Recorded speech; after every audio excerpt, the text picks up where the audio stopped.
E tudo que a gente está tentando fazer é ajudar um pouco da resiliência do Pantanal. Por exemplo, os animais precisam de alimento. Não tem alimento nas árvores, não tem frutas, não tem folha, não tem nada. Então a gente está colocando frutas e lugares onde não tem água, a gente está colocando coxo com água.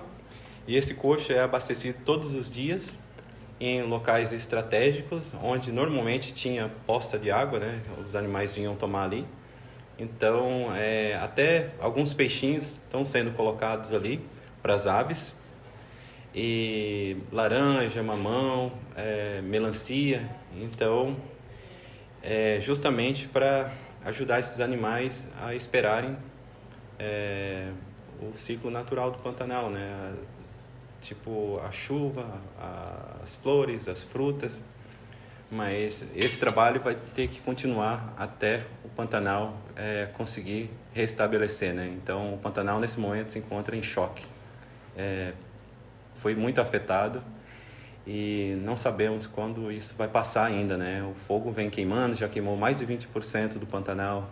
O Parque Estadual Encontro das Águas aqui já queimou quase 100%. Então, está muito difícil, mas tudo que está acontecendo, vamos levar isso como um aprendizado e que a gente possa mudar nossas atitudes, ter mais educação ambiental. E só sei que a gente vai sair do outro lado, com o couro grosso, e vamos trabalhar em prol da natureza, em prol do Pantanal. Vozes do Planeta, com Paulina Chamorro. Olá, tudo bem? Começando mais um episódio do Vozes do Planeta, esse é o número 151. E a gente vai fazer Fogo no Pantanal, parte 2. Vocês ouviram aí um depoimento bastante forte da situação no momento. A gente vai para o Mato Grosso nessa viagem e pelo olhar e pelo depoimento do Frico Guimarães, fotógrafo que está lá e gravou para a gente. Ele está acompanhando a SOS Pantanal, vai trazer um pouco sobre as percepções de campo neste momento, sobre o trabalho especificamente da SOS Pantanal, com algumas entrevistas, e também vai trazer o depoimento do Ailton Lara, que sobre especificamente o Parque Nacional, Parque Estadual Encontro das Águas, o maior refúgio da onça-pintada no planeta. A situação bastante preocupante, segue bastante preocupante, tem diversas organizações para você apoiar, ajudar, divulgar, a própria SOS Pantanal, a Brigada Alto Pantanal. Tive uma conversa essa semana, uma live com o Lawrence Waba sobre essa atuação. Tem o Instituto Homem Pantaneiro, tem o Instituto Arara Azul, que a gente já ouviu aqui também, o Ampara Animal, enfim, uma série de organizações que vocês encontram para apoiar, divulgar, doar com o que você puder. Bom, a gente vai dar início então a este episódio com a participação do Eco. Vamos lá. Vozes do Planeta. E agora aqui no Vozes do Planeta, o episódio 151, sempre para iniciar, né, o programa, o episódio, o podcast, a gente tem a participação do Oeco e a Duda Menegassi mais uma vez. Tudo bom, Duda? Tudo bem, Paulina? Um prazer estar aqui. Prazer é meu, nosso, de ouvir. Bom, claro, vou deixar para vocês essa missão, porque para mim vai ser pesado demais. Vou deixar para vocês a missão. O ECO publicou, né, uma análise de alguns pontos, né, do discurso do presidente na ONU, que rolou essa semana, e cheio de dados errados, vamos dizer assim, e principalmente vocês publicaram falando da culpa, né, que foi colocada a culpa nos indígenas pelos incêndios na Amazônia, não é isso, Duda? Pois é, Paulina, a gente como jornalista, a gente tem sempre essa missão da checagem dos fatos, né? E mesmo no discurso de uma autoridade máxima do país, como é o presidente, a gente sempre se presta a esse serviço. E, infelizmente, o Bolsonaro ele põe isso bem evidente de por que é importante a gente checar isso. Esse vídeo que ele enviou para a abertura da Assembleia das Nações Unidas, na terça-feira, 22 de setembro, é um vídeo de 14 minutos e incontáveis informações incorretas, né? E o Eco destacou exatamente como você falou, essa questão dele insistir nessa narrativa de que a floresta não está queimando, e sim áreas já desmatadas, e de que quem põe fogo na floresta são os povos tradicionais, os ribeirinhos e os indígenas. Isso é falso, né? Inúmeros estudos e os próprios satélites desmentem essas informações, né? Um estudo da NASA já apontou que 54% das queimadas ocorrem em área recém-desmatada, ou seja, áreas que acabaram de ser abertas. E na Amazônia é sabido que a maior parte desse desmatamento ocorre em áreas privadas, ou seja, não estão em terras indígenas, não estão em áreas de populações tradicionais, né? E o Eco trouxe esse enfoque mais nisso, mas eu quero aqui aproveitar para recomendar a plataforma chamada fakebook.eco, que é uma plataforma de checagem de informações e desinformações, especificamente na área ambiental. E é um site que tem parceria com vários portais de notícias ambientais e científicas, entre eles o Eco. E eles fizeram um trabalho super legal de checar ponto a ponto o que o Bolsonaro falou. Então fica aqui essa dica, né? Porque enquanto o Bolsonaro insiste nessa narrativa de que o Brasil está sendo injustiçado e de que somos o país que mais preserva no mundo, ele ignora os fatos, ignora imagens de satélite, né? E só para trazer um dado que eu acho que ajuda a deixar claro, né? Em 2019, uma análise da Global Forest Watch mostrou que o Brasil concentrou mais de 1/3 de toda a perda de florestas tropicais primárias, que são aquelas originais, no mundo. Ou seja, não somos o país que mais está preservando as florestas. Muito bem, Duda, obrigada. E eu também queria deixar uma recomendação. Bom, aqui no podcast a gente ouve, fala e ouve vozes de pesquisadores e pesquisadoras há mais de 4 anos. Então, você encontra um vasto material aí em episódios anteriores e principalmente um de 2 meses atrás com a plataforma Trace, justamente chamado No Rastro do Desmatamento, onde, através de dados e fatos, a gente mostra, os pesquisadores mostram aqui, então, como é que foi feita essa rastreabilidade, principalmente para exportação de carne e de soja. E olha só que beleza, está tudo associado com desmatamento e queimada. Duda, te agradeço muito, então, por essa participação nesse episódio 151 e até a próxima. Eu que agradeço, Paulina, prazer estar aqui. Até a próxima. Vozes do Planeta. Muito bem, então, e agora, dando sequência ao episódio 151 do Vozes do Planeta, a gente tem mais um exercício de quem está em campo e nos trazer os depoimentos e nos trazer as sensações e as visões, só que dessa vez no Pantanal, né? Eu vou conversar agora com o fotógrafo Frico Guimarães, ele está em Mato Grosso e a gente vai ouvir daqui a pouco uma sequência que ele mandou. Ele está acompanhando especificamente o trabalho de uma ONG. Frico, tudo bem? Um prazer te receber aqui no Vozes do Planeta. Oi, Paulina, tudo bem? Pô, fico super feliz de poder participar aqui. Já escuto Vozes do Planeta faz tempos, então é uma honra estar aqui conversando contigo. Obrigada. Eu queria te agradecer primeiramente pelo tempo, a disponibilidade de você nos oferecer aqui no podcast, consequentemente para os ouvintes, um pouco da percepção do que você está vendo neste momento. Então, conta pra gente. Você fala com a gente de onde? Bom, agora, nesse exato momento, eu estou aqui no Porto Jofre, na pousada do Ailton Lara, né? Que é a pousada Jaguar Pantanal Kempi, não sei se é esse o nome correto, enfim, na pousada do Ailton Lara. A gente está aqui, eu estou aqui acompanhando o trabalho do SOS Pantanal desde o dia 14. A gente parte da equipe do SOS. 14 de setembro. Uhum. Isso. Parte da equipe é de São Paulo, né, que é onde eu moro também. Então a gente veio junto, voou até Cuiabá. E então eles estão mapeando as entidades que precisam de suporte aqui, que estão no front. Eles não são uma entidade que luta no front, mas eles na verdade trabalham como suporte, né? Então eles entendem quais que precisam desde ONGs até as entidades estaduais que estão aqui, os bombeiros, tal, porque está rolando essa união, né, de todas as entidades, e aí eles entram como suporte, vendo o que precisa, quais recursos, eles pegam recursos, levam para a ponta. Então foi um privilégio eu estar acompanhando esse trabalho, porque eu consegui acompanhar diversas frentes, né, que estão aqui no Pantanal. Então começamos aqui na Transpantaneira, fomos para o Sesc Pantanal, né, que tem a RPPN, a maior do Brasil. Fomos ontem para Cáceres, agora estamos aqui de novo no Porto Jofre. Apesar do fogo, né, seguir muito forte, nessas regiões onde você está, ele já passou? Qual que é a situação do que você encontrou e que a gente vai ouvir também nos áudios a seguir?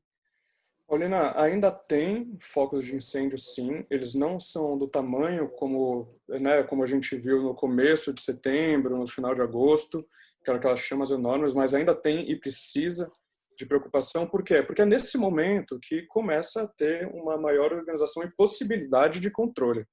Né? Aquele fogo, aquelas chamas enormes, elas são difíceis de controlar, apesar de poderem, né, ter uma redução de dano daquilo. Agora que é o momento onde baixou um pouco, mas isso não significa, né, que a situação melhorou. Isso quer dizer, a gente começa a ver agora um resultado disso, que é um resultado super violento, dos pastos queimados, dos animais que estão debilitados, com fome, sede. E em relação ao fogo, tem esse monitoramento para quando aparece algum foco que representa algum perigo, já tem ali toda uma estrutura de organização e comunicação, que no Pantanal é sempre difícil, né? O Pantanal é um lugar de comunicação difícil, para quando tiver algo, enfim, que represente alguma ameaça, já ser atuado ali na hora, né? Então, mais do que nunca, na verdade, se precisa de apoio aqui, se precisa de concentração, né?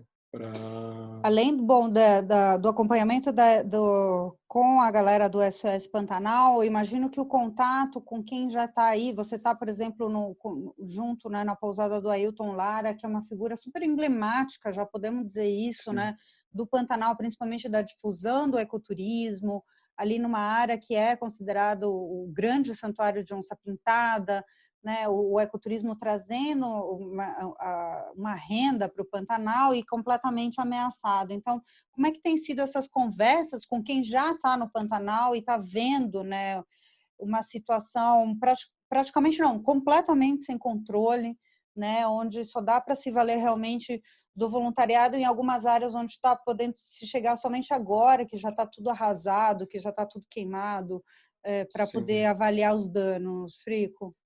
Perfeito. Bom, uma coisa que todo mundo sabe, aqui todo mundo vê, é que os principais pessoas na luta, não importa, não é mais ninguém a não ser os moradores daqui, né? São as pessoas que moram aqui perto do parque, moram na beira, os ribeirinhos que estão aqui já faz um tempo, os donos de pousada, eles são essenciais porque eles estão ali todo dia, eles conhecem, eles veem, eles entendem todos os processos de mudança. E eles têm as estruturas que também possibilitaram que as entidades pudessem se manter, né, estar aqui. Então, por exemplo, o Ailton, né, que é uma pessoa que já conhece muito daqui, que já tem um trabalho fantástico, enfim, a história dele também é fantástica, acho que vale a pena saber um pouco da história dele. Ele proporcionou o espaço todo dele da pousada para vir, por exemplo, o GRADE, que é o Grupo de Resgate de Animais em Desastres, que é de Minas, estar aqui para poder fazer os resgates e poder fazer essa distribuição de alimentos, que é importante agora, né, distribuir, oferecer alimentos para os animais. A gente está hospedado aqui, tem milhares de outras entidades que também estão hospedadas aqui. Essas pousadas em torno da Transpantaneira e no Porto do Jofre, elas acabam servindo como um ponto importante de logística para, né, ter acesso aonde onde tem, por exemplo, fogo, onde o fogo já lambeu e precisa de atenção, ou onde podem aparecer possíveis animais debilitados que precisam ser resgatados e tratados, ou enfim, ou só o monitoramento. Então, essa comunicação com as pessoas que já estavam aqui, que são os moradores, que são as pessoas talvez as mais importantes, né, dessa história toda, de preservação aqui do Pantanal está sendo muito legal e precisa cada vez ser mantida, né? E é uma relação de respeito mútuo e isso tudo requer respeito e, enfim, uma confiança, né, que precisa ser mantida. E acho que e vendo assim acontecer, claro, eu acho que isso tem acontecido, sabe? Vendo isso aqui de frente, você começa a ver uma aliança legal dessas pessoas. E isso precisa ser cada vez mais fomentado. Acho que esse respeito e essa comunicação.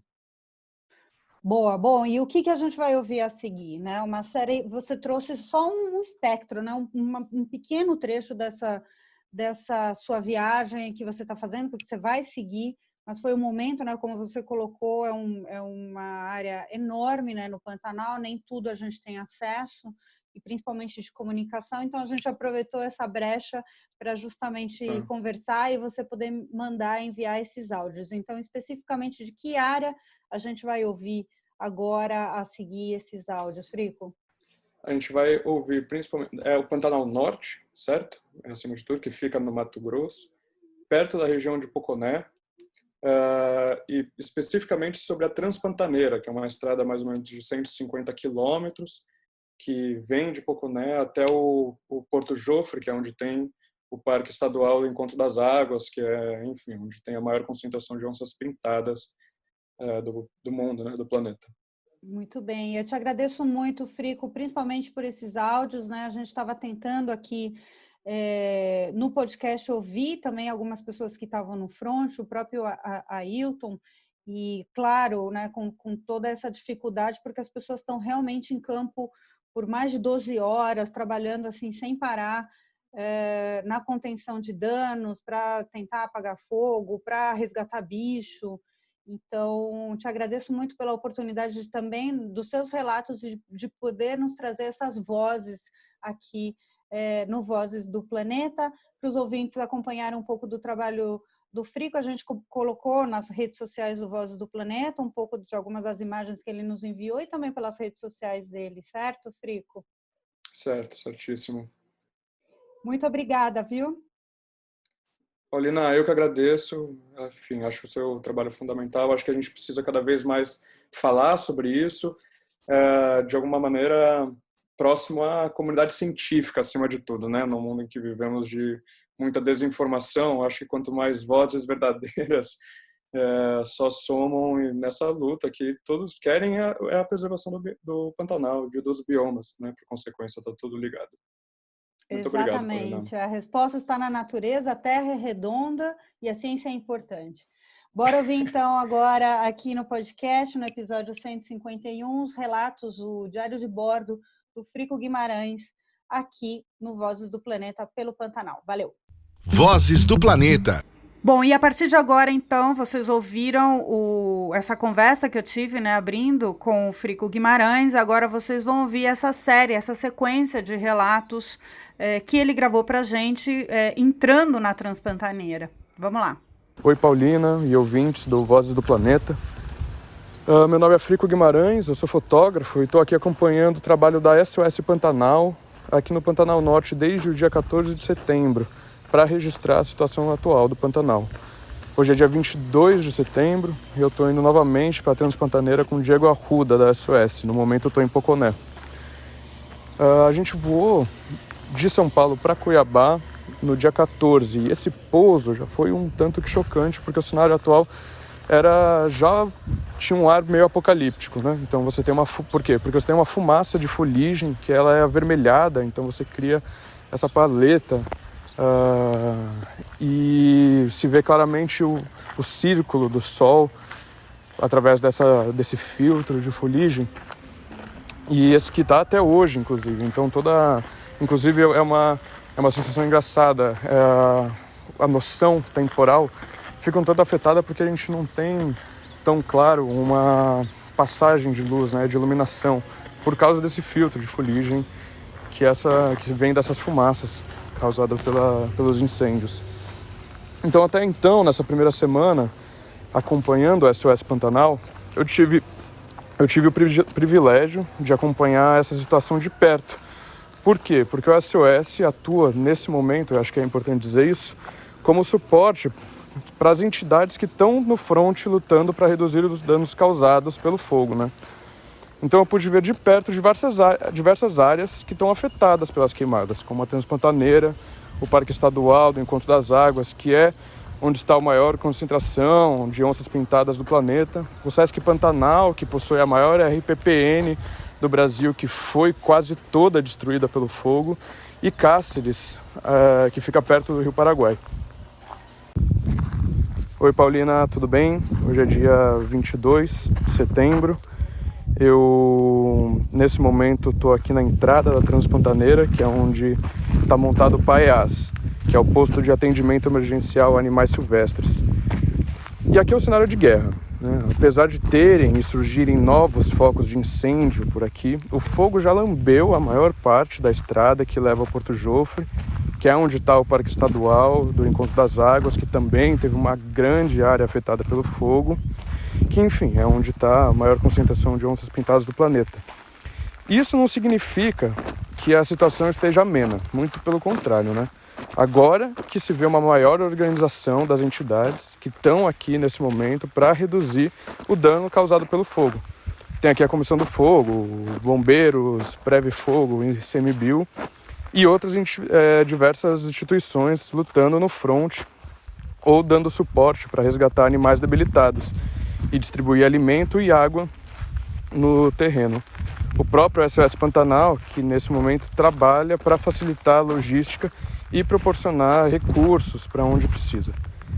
Então aqui no posto do PAEAS estão internados um veado, tuiuiu, lontra, entre outros diversos animais que já passaram por aqui para serem atendidos. E Paulina, esses animais eles estão sofrendo da chamada fome cinzenta, né? O que isso significa? Significa que os animais silvestres perto da Transpantaneira e do parque estão completamente debilitados, com fome e sede pelo fato do fogo ter lambido, destruído a maior parte do habitat natural deles. Então está tudo seco. Os corichos e alagados aqui perto da Transpantaneira estão secos. Os poucos que tem, os animais ficam amontoados. Então a gente passou agora por um desses pequenos alagados e vimos um amontoado impressionante de jacarés, garças, socós tentando um espaço nessa água. Então essas diversas entidades também estão unindo forças para socorrer essa fauna, distribuindo comida e água, e nesse sentido acaba sendo uma imagem um tanto que otimista, porque se vê claramente que é possível essa união das mais variadas entidades, né, que estão com o mesmo objetivo, que é fortalecer e salvar o Pantanal. E que precisam mais e mais de apoio e atenção para que esse socorro possa ser cada vez mais efetivo, mais rápido, além de se prevenir num futuro, pois esses incêndios vão acontecer novamente. E a gente tem que estar preparado para isso. Agora vocês vão ouvir o trabalho do Diego. Ele é da SOS Pantanal e ele vai contar mais sobre como eles têm atuado aqui. Esse depoimento foi gravado pelo Frico Guimarães, que fez esse trabalho com exclusividade aqui para o podcast. Olá, eu sou o Diego, eu sou veterinário e faço parte da equipe de comunicação da SOS Pantanal. A SOS Pantanal é um instituto que atua há 11 anos aqui pelo Pantanal, com ênfase em políticas públicas, né, trabalhando o advocacy, fazendo todas as negociações e implementando possibilidades de execução de leis para o Pantanal. E a gente trabalha com bastante ênfase também na comunicação, de comunicar a beleza, comunicar a cultura, a história do povo pantaneiro, todas as realidades que são encontradas aqui nesses 11 pantanais diferentes. O papel da SOS Pantanal aqui nesse momento tão inoportuno, posso dizer assim, na verdade é um momento meio triste, mas é um momento que está sendo uma oportunidade para todo mundo ficar de olho no Pantanal, está sendo trabalhar exatamente fazendo aquilo que a gente tem de melhor, que é trabalhar as engrenagens, fazer com que as engrenagens fiquem mais azeitadas, digamos assim. Nosso papel é ser conciliadores entre todas as instituições que estão trabalhando aqui, que estão se dedicando muito, mas que às vezes em algum momento ou outro podem ter algum probleminha e a gente entra nesse papel de conciliar a situação, de executar e obviamente de trazer bastante recurso para cá, para que esses trabalhos sejam mais feitos, mais executados, que a gente possa trazer mais voluntários e que a gente possa oferecer o que é o primordial para esse momento de pós-fogo, né? Esse momento de fome cinzenta, que é alimento e água para esses animais. Acho que vale a pena agora falar um pouco dos projetos futuros. Tá. Um projeto futuro que a gente está bem empenhado e que a gente tem certeza que vai ser primordial para o Pantanal é trabalhar com a aplicação, na verdade, de várias brigadas espalhadas pelas regiões do Pantanal. Nós vamos montar kits e treinar brigadistas para que a gente possa ter uma prevenção muito maior. Além disso, nós somos parceiros da LASA, da UFRJ, que tem uma proposta de trabalhar um sistema preditivo de fogo. Então, aqui normalmente a gente vê o fogo, a gente fica sabendo do fogo e 3 dias depois a gente está agindo contra ele. E que muitas vezes é muito difícil. O fogo ele tem que ser contido no máximo em 48 horas, digamos assim. A proposta é que a gente consiga trabalhar esse preventivo e a gente consiga controlar o fogo antes que ele se torne incontrolável. E agora vocês vão ouvir, eu pedi para o Frico gravar esse depoimento com Ailton Lara. Ailton Lara é uma referência já no Pantanal, especificamente nessa região do Porto Jofre, sobre ecoturismo, sobre a conservação do Pantanal, né, aliado com a visitação, e ele teve uma atuação bastante especial. Eu ouvi de muita gente sobre o comportamento, a postura do Ailton e como ele tem disponibilizado, inclusive na própria pousada dele, tudo, né, para poder dar amparo para quem está trabalhando, ele mesmo indo a campo. E no dia que teve essa gravação, o Frico me contou depois, na sequência, que o Ailton tinha chegado com a boa notícia de que tinham sido avistadas 7 onças pintadas. Portanto, a vida resistindo, a vida buscando os seus caminhos. E você ouve agora, então, o depoimento do Ailton Lara. Meu nome é Ailton Alves de Lara. A coluna dorsal de todo o meu trabalho é de guiamento, né? A gente atende os turistas aqui no Pantanal para mostrar a natureza para eles e explicar e passar as informações da história natural dos bichos, da fauna e da flora. Mas esse ano foi um ano muito atípico. Na verdade, isso nunca aconteceu na história humana, de ter uma queimada dessa grande magnitude. É uma queimada que a gente não conseguiu controlar em vários lugares.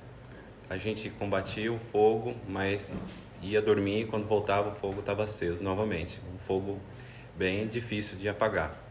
E a pousada Jaguar Camp fica no meio da mata, no meio da floresta. Então, precisaria fazer um aceiro, né, para bloquear o fogo, mas eu não queria remover as árvores, né, porque o grande charme da pousada é as árvores em volta. Então a gente decidiu fazer uma limpeza com rastelo, limpando toda a folharada, tirando o galho seco, tirando alguns galhos das árvores, preservando tudo. A gente conseguiu fazer uma contenção, um aceiro bem largo, bem limpo, e a gente estruturou containers, né, com água, tipo 3.000 litros de água. Caso o fogo viesse com grande intensidade, a gente ia molhar a pousada, molhar o telhado para as fagulhas não incendiar a pousada.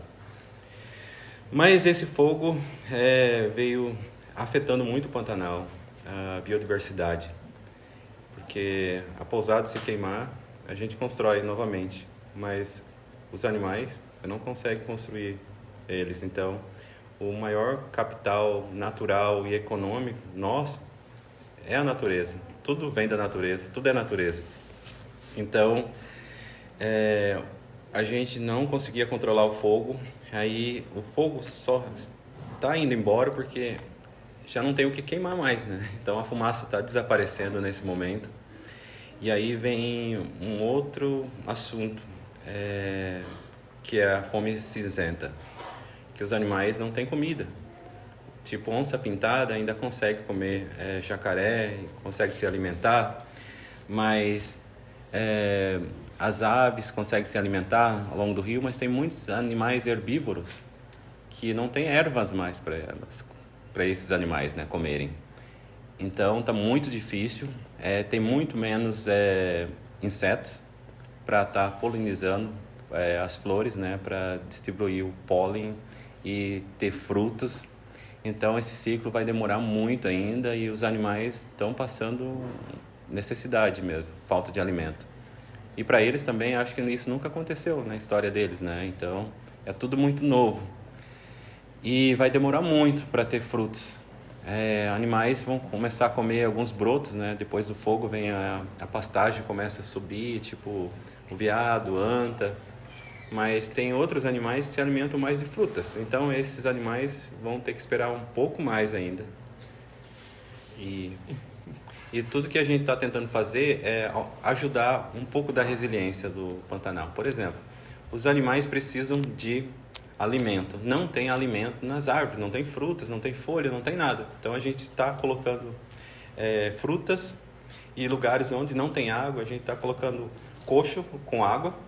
E esse coxo é abastecido todos os dias em locais estratégicos, onde normalmente tinha poça de água, né? Os animais vinham tomar ali.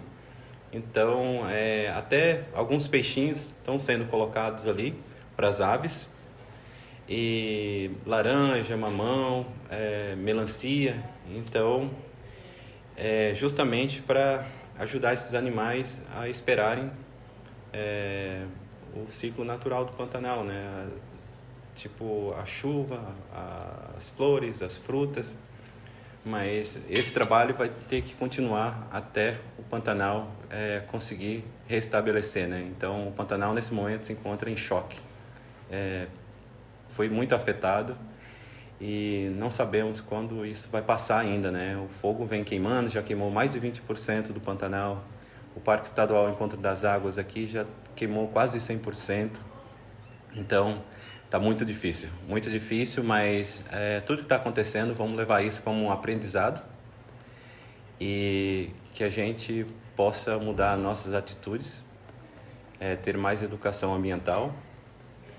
E só sei que a gente vai sair do outro lado, com couro grosso, e vamos trabalhar em prol da natureza, em prol do Pantanal. Vocês ouviram então esse impactante depoimento do Ailton Lara sobre a situação no Parque Estadual Encontro das Águas. Ele ressaltou muito bem, a vida vai precisar se regenerar, os polinizadores vão ter um papel fundamental nisso, passando por essa situação chamada de fome cinzenta, né? Porque é agora que vem a fome, vem a seca para os bichos, e essa resistência, esse trabalho também é fundamental por ali. Eu queria também ressaltar que neste momento que você ouve este podcast, dia 25 de setembro de 2020, o fogo já chegou também no Parque Nacional do Pantanal, no Mato Grosso. Já são mais de 20% do bioma consumido pelo fogo e é extremamente lamentável. Eu já também nem sei mais o que colocar, a não ser que temos que resistir, apoiar, e quem está em campo, da forma que puder, e divulgar, né, essas informações, as informações de realmente quem está vivendo na pele toda essa situação, que ela é real e ela está acontecendo.